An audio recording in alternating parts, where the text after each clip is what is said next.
everyone and welcome to another Getting Stuff Painted, my bi-weekly give or take update on the various miniatures I've been painting for the games we cover here on the channel. And this one's a little bit sooner than the gap between the last two, I think, although that obviously was over Christmas and New Year. Don't have any kind of excuse to get in the way this time. And I've been motivated to paint a lot. We've got a lot painted for Fallout Wasteland Warfare that we'll talk about first. We've got some Don't Look Back, and then a whole heap of chunk of a Batman the Miniature game. Specifically, the entirety, if you include the two miniatures I showed off last time, of the Mr. Freeze crew. Just have the reinforcements to go, which is 2 copies. Well, technically I did the reinforcements already, because they're the ones I showed off last time, but they're included in the box as well. So I still have those to go, but technically they're done. I don't have the additionals done. So yeah, quite a lot done, so that's why we're doing a video now, even though I don't think it's been a full 2 weeks. I'm again trying out a slightly new camera angle where it's a little bit easier on my back, and then hopefully also a better angle to see the miniatures from. Not as low as before, a low angle shot. We'll see how it goes. You can let me know if there's any egregious mistakes. So as always, let's start from left to right with Fallout Wasteland Warfare. Got 6 big bases to cover, but it's pretty basic stuff, and also slight spoilers for what's going to show up in the next video. If you care about that kind of thing. Still got one more thing to paint. It's on the painting table right now, just base coated, so nowhere close to done quite yet, but you should be seeing the next video. It'll be next week at this point, I think. But we have 3 Mirelurk hatchlings and then 3 egg clusters of Mirelurk eggs, and these again are going to be relevant for the next Wasteland Warfare settlement mode video. So I'm not entirely sure canonically what colour these hatchlings are supposed to be. On the box it's sort of grey with like a tint of kinda blue, and then I was trying to think in the game, and I was looking up the models in the game and I wasn't sure. So what I ended up doing was base coating everything in grey here, as always. That goes for every miniature here, and then using the Space Wolves grey, which is just ever so slightly tinted blue, and snakebite leather for the dirt that they're on, and then just going over everything in Egret's Earthshade, which brought the tone back down to less blue. And I think it's kind of close. Also, while the grey was drying, I used a little bit of Gulliman Flesh for their facial features and the tips of their pincers, or not pincers, legs, because they have a little bit of coloration that's more prevalent on the adult ones, but the baby ones are starting to get the colours. There we go, I think that seems... So done identically, all 3, and then just Black Templar for the room of the base. These are from the 2018 range, and I didn't have any issues with them, because last time, I actually still have the miniature here because I'm disgusted to look at it, but the Suicider we talked about last time that I struggled with because the paint just kept running, which is the 2017 range. 2018 onwards seems much better. Not perfect in terms of the paint running, but definitely not as bad as that 2017 range. That's just horrific for whatever reason. Pretty much the same colours used for the Mirelurk eggs, the exception being that I used a blue wash Draken shade, I believe it's called, of the Citadel range on top of the mulch, because they have kind of like a bluish mulch that the eggs rest in, just to make it a bit more blue, because the Space Wolves grey wasn't blue enough in my opinion. The eggs, I mostly just dabbled with a little bit of Gulliman Flesh on the inside of the cracked open egg, a little bit around the rim, and then it's just Egret's Earthshade over the top of these. I didn't use any of the grey specifically on them. And snakebite leather as well. They actually turned out better than the Mirelurk hatchlings, in my opinion. I think they look like exactly how they're supposed to look in the game, because they do have that weird... I don't know what it's meant to be. Maybe it's meant to be like spawning eggs or something, like the big eggs are sitting in. But these will make great props for the next battle. The eggs themselves don't have any stats. They are purely for like use them for objectives or set dressing or whatever. The hatchlings do. They're not exactly tough, but you can use them. And then of course there's the more adult ones. I'm going to bury the lead a little bit in case you're getting your expectations up. I don't have a Mirelurk Queen. That is a miniature that exists. It's about this high, and it costs like £80 or something ridiculous like that. It looks cool. It looks very authentic. But no, I don't currently have a Mirelurk Queen on the painting train. I don't think they've done a Mirelurk King miniature yet. I don't think they have. Might be wrong. Either way. So next up we have 4 of the 6 survivors that you get in the Don't Look Back box. In fact, you can still see the killer I've left sitting here from last time as well, because I would want them ready for when I'm good to do the inaugural video for this. Killer is a little larger than them, which makes sense because he's an adult. We have 3 teens, 1 adult, even though she's a little on the short side, of the 6 you get. So this is kind of like the park ranger, Ranger Sandy, I think her name is. We'll look at them in detail in a second. The nerd, who's called Seth, cheerleader, who's called Alice, and the jock, who's called Max the Abs. There we go. I guess he has good ab muscles. So an assortment of colors used for these. I just used some textured grass for the bases. They're a little on the smaller side, so I'm not... Oh, there we go. So for him, I used Skeleton Horde for his nerdy trousers, Blood Angels Red for his bow tie, and Talisar Blue for his backpack, glasses because he has green, blue glasses, not grasses, and Gryph-hound Orange for his hair, with Aggressor shade over the top for a little bit of shading. For Ranger Sandy, who was actually the first one of the set of 4 I painted, also Skeletal Horde for her blouse top, Militarum Green for her shorts, Gloomy Flesh for all the flesh tones, which I forgot to mention, Snakebite Leather for her boot rims, and then Wildwood for the boots themselves, same with the hat and the hat rim, and Wildwood for her belt. I think that's about it. Aggressor shade again over the whole bunch. She's the only adult of the group.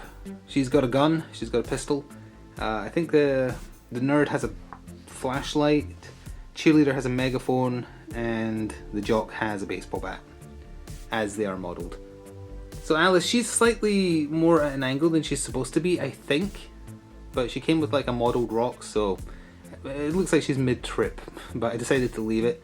I used Flesh Tear Red for her dress. It just kept Gracier for the rims and whatnot. I applied the Aggressor shade. Actually, you know what? I don't think I used that Aggressor shade. I think that might be non-oil specifically, so it wasn't like sepia tone. Maybe, I don't quite remember now at this point. But I went over it again with Gracier to brighten up the white a little bit afterwards. So that is our cheerleader. And then finally our jock, again trying to match up the official paint job. So I used Aethermatic Blue for part of his like university jacket. Gracier's kind of got Nightwing-esque things down the side of his arms. Black Templar for his hair. That is the Space Wolves Grey plus Aggressor shade for his jeans. And that's about it. So these are the 4 that will be getting hunted through the woods by the killer we showed off last time. I have actually found some third-party unofficial models based on like literal movie serial killers. So if Don't Look Back proves popular, I'll have a variety of models to use that fit the themes from other films. They're on their way. I was hoping to show them off in one of these videos just as a quick sneak peek. Hasn't arrived just yet. They're coming from Russia, so might take a little while. But definitely looking forward to it. I think this is the next thing I plan to record, so you should be seeing the inaugural episode, and again, depending on how it does, that will dictate whether we carry on with it. And I hope we do, because it seems pretty fun. Won't know for sure until we try it, of course, but we'll see. So finally we have the main event, which is the Mr. Freeze stuff, but I guess quickly we'll talk about the new Alfred that was in the unboxing with the Mr. Freeze stuff if you haven't seen. It was a Black Friday pre-order. He's got Intel support, if you know what that is, for the game, so he acts a bit differently to the previously released Alfred models. He's mostly just wearing his butler uniform, so his Black Templar, a little bit of Gene Stealer hide for his vest, just trying to match up the official paint job again. Didn't touch the towel he's holding. That's about it. He's super simple, a Basilicanum Grey and a wash for the base. Now the thing to talk about though is all these Mr. Freeze miniatures. Obviously I talked about how I did the 2 henchmen last time, the one with the sword and the one with the gun arms. I used the same principles for all of them, specifically the bases, but I guess I'll just quickly go over them again as I show them off. But for the bases, Aethermatic Blue, and then while the Aethermatic Blue is still damp and runny, oh come on, find your focus camera, come on, I know you can do it. While the Aethermatic Blue is damp, mix in a little bit of Talisar to create like the cracks. Let's try it this way. I'm not sure why it's struggling so much with this miniature, it might be because of her hair. There we go, that's nice and in focus. So she's got like a power fist, and again it's Lead Belcher Silver on the metal parts, and then I used the Ultramarines Blue contrast over the top, and then a little bit of edge highlighting with Calgar Blue, which is not a contrast paint. The Talisar Blue for her clothes, Iyanden Yellow for her hair, and for all of these I did not use Aggressor shade. I also didn't touch the ice with any kind of wash. I used non-oil for like all of this. Didn't touch the bases at all. That's purely Athematic Blue and Talisar Blue on top of each other, with a little bit of Grey Seer for highlighting the bigger ice chunks on the other bases. So simple enough for her. Again, henchmen all done exactly the same as the other two I showed off last time. This is the guy with the big cryo cannon. It was actually the last one I painted of, well, not counting copies. He's got the most of kind of like the armoured parts, but again, exactly the same. And I was on a roll once I'd kind of settled on the colours I wanted to use, so I decided just get them done.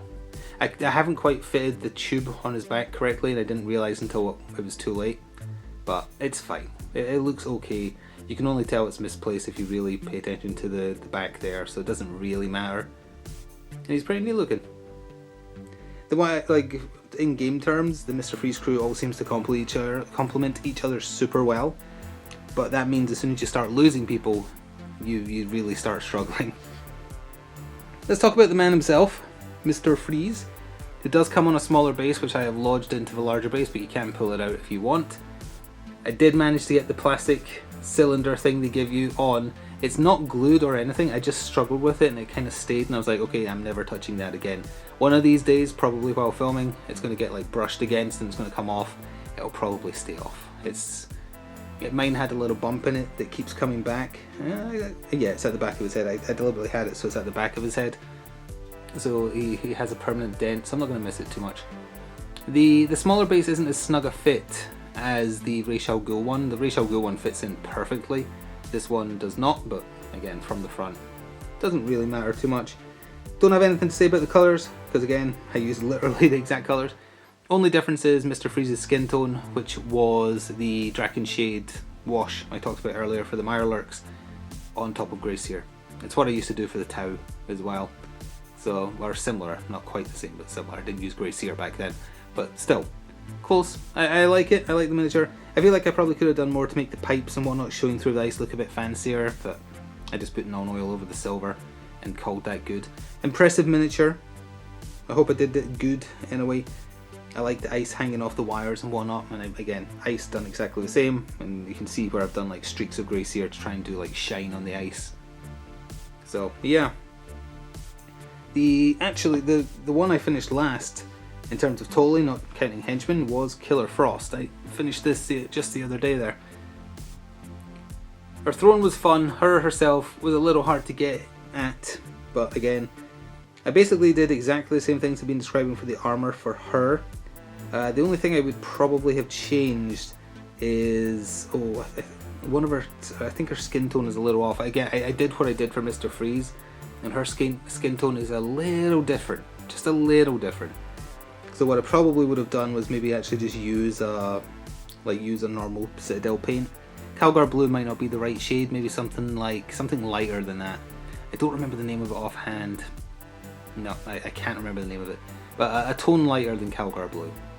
I thought I had it there for a second. No, sorry, I'm blanking on it. But her throne, exactly the same.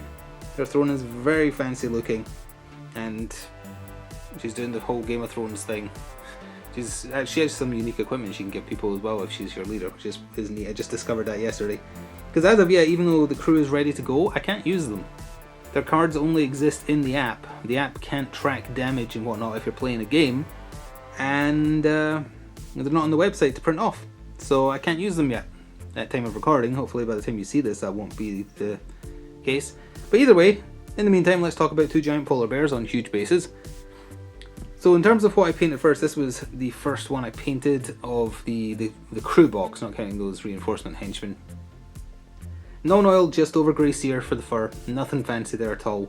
The armour is exactly the same as I've been talking about. Ultramarines blue on top of silver, Talisar blue for like the wires, Black Templar for his claws and like paw pads and nose and whatnot.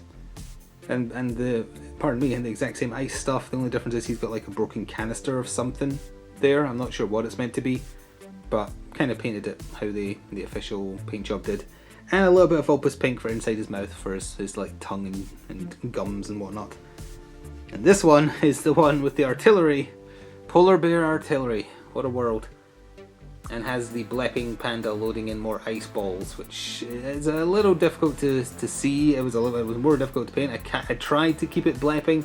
I'm not really sure if it's if it picks up. I think it is a little bit. The only annoying thing about this is because he's at an angle, it's like he's pointing at the floor, and the model has rules for firing like artillery does, so I feel like it should be modelled such that he's reversed and looking up off of this rock. That would have made more sense to me, but you know, because he is on a larger base, if you're looking at like compared to a normal sized base, he is like pointing at them, which I also understand is probably their thinking. But you're not going to do that with this model. This model doesn't need line of sight, ignores cover and whatnot. You're going to keep it relatively like away from danger and just punt ice balls at things. So I would have done it the other way around, but if you wanted to stay snug in the slots they provided and not have weird holes, you have to do it that way. But you could model it the other way if you wanted to. And again, once again, repeating myself, but I had someone ask me like, how do you do the ice? It is not complicated. It is as basic as you can get. It's one coat of one contrast, and while it's wet you just kind of streak in another one every so often and blend it. That's literally all it is. There's probably a million ways to do that better, but I like how the effect turned out. I'm really looking forward to trying the crew, which is why I really hope they make the cards printable real soon, because it's going to be a frustrating wait otherwise. So that is going to do it for this getting stuff painted, and as far as what's next, well, I definitely still have some more Wasteland Warfare because it's currently in progress on the painting table right now. Still got the reinforcements to paint for the Mr. Freeze crew, which I will eventually show off as well, just to show that they're done. Beyond that, still got a few more Batman miniatures to do, and I still have two more kids, like teenage characters from the Don't Look Back box to paint up, which I will. One of them's like a tough guy, and the other one is the spoiled rich girl, to put it in the nicest possible terms. So we'll see what they're like as well. And beyond that, I'm not sure. I'm waiting for something I backed on Kickstarter quite a while ago that got delayed because of COVID arriving. And if that does arrive, which you'll see an unboxing of, that'll be a lot of stuff to fill out the paint table. So we'll see. But anyway, if you want to show me what you've been painting, feel free to do so on Twitter. It's linked in the description box below, but it's at GamerEND if you want to get in touch, show me what you've been painting. Thank you very much for watching this. I sincerely hope you enjoyed. Get painting your grey shame. It's good fun.